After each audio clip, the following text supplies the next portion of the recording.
Guys, we need to talk.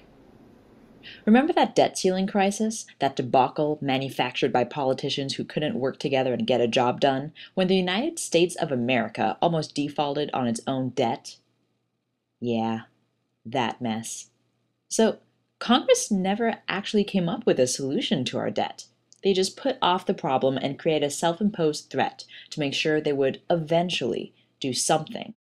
It's like when your mom says, "Stop procrastinating and get your homework done," or else no TV and no video games. Except those kids in Congress didn't get their work done. They procrastinated instead and still haven't created a solution. Here's their looming punishment, which is really our punishment. The sequester, which means cuts.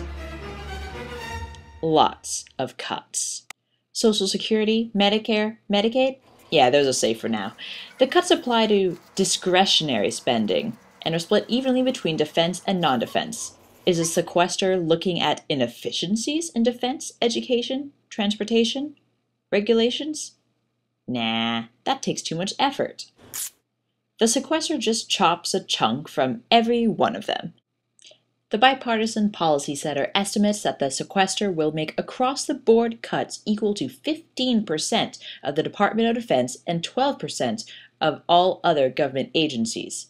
The sequester could shrink the economy by half a percentage point and lead to over 1 million jobs lost. And you know what the worst part is? The sequester doesn't even fix the problem of our nation's debt. Remember that spending chart? They just focus on this piece when they should be looking at all government spending. After all, this is where a lot of the spending problem is. Furthermore, this chart right here, that's our revenue. Not the same size as our spending pie, huh?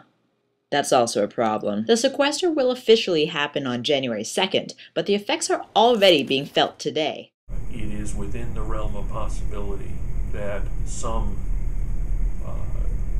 suppliers to the federal government facing the possibility of a reduction in the amount that they will be paid will, as a result, begin at some point to take action to protect themselves against that reduction of funding. This lingers, as one might expect it would.